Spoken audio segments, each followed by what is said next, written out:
বহু সপোন বুকুত বান্ধি তহা কৃষকে ভূঁই ৰুৱে। কিন্তু প্ৰকৃতিয়ে এফালৰ পৰা শেষ কৰে কৃষকৰ সপোন। পলকতে তছনছ হয় কৃষকৰ বছৰজোৰা সোণালী সপোন। তথাপিও হাৰ নামানে কৃষকে। সকলো দুখ দুৰ্দশা পাহৰি কৃষক আকৌ নামিছে পথাৰত।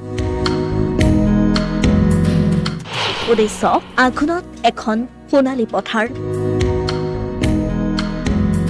আহাৰ মাহ, আহাৰ শাওনতে কৃষকে সেউজীয়া সপোন দেখে। আঘোণত সোণোৱালী হয় কৃষকৰ সপোন। পিছে তাৰ মাজতেই প্ৰাকৃতিক দুৰ্যোগ বানে তছনছ কৰে কৃষকৰ সপোন। নগাঁৱৰ কঠীয়াতলী কামপুৰ অঞ্চলত ধৰণী সেউজী কৰাৰ উদ্দেশ্যে আকৌ কৃষকসকল পথাৰত নামিছে। কিছুদিনৰ আগতে এই পথাৰবোৰত আছিল কেৱল পানী আৰু পানী।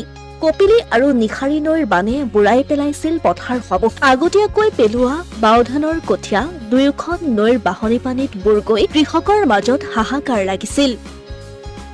সোণালী পথাৰৰ সপোন তছনছ হৈছিল কৃষকৰ।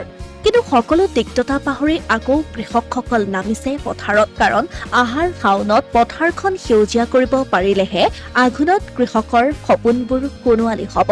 নগাঁও জিলা কঠীয়াতলী অঞ্চলৰ কৃষি কৰ্মৰ লগত জড়িত ব্যক্তিসকলে কপালৰ ঘাম মাটিত পেলাই মাটি চহাই ধানৰ বীজ হেঁচি কঠীয়া প্ৰস্তুত কৰি এই কঠীয়া উঠাই আমি ৰোৱনীসকলৰ দ্বাৰা পথাৰত ৰোপণ কৰিছোঁ। আৰু আমি সকলো কৃষি কৰ্মৰ লগত জড়িত ব্যক্তিসকলে আমি শস্য উৎপাদনৰ আশা ৰাখিছোঁ। আৰু সমগ্ৰ কঠীয়াতলী অঞ্চলৰ কৃষি কৰ্মসকলৰ খেতিয়কসকলৰ শস্য উৎপাদন হওক, এয়ে মই প্ৰভু ভগৱন্তৰ ওচৰত প্ৰাৰ্থনা কৰিছোঁ। উল্লেখ্য যে নেদেখাজনৰ ওচৰত গুৱাপান আগবঢ়াই নীতি নিয়মৰ মাজেৰে তেওঁলোকে আৰম্ভ কৰিছে গুজ লোৱা পৰ্ব। হাতত মুঠি মুঠি কঠীয়া লৈ ভূঁই ৰোৱাত ব্যস্ত হৈছে ৰোৱনীসকল। মুঠৰ ওপৰত কৃষকসকলে পাহৰি পেলাইছে নিজৰ দুখ দুৰ্দশা। দেখিছে ভঁৰাল শুৱনি কৰাৰ সপোন। বছৰৰ বাবে পেটৰ ভাত মুঠি গোটোৱাত ব্যস্ত হৈ পৰিছে কৃষক। অসমীয়া প্ৰতিদিন ডিজিটেল সংবাদ কামপুৰ।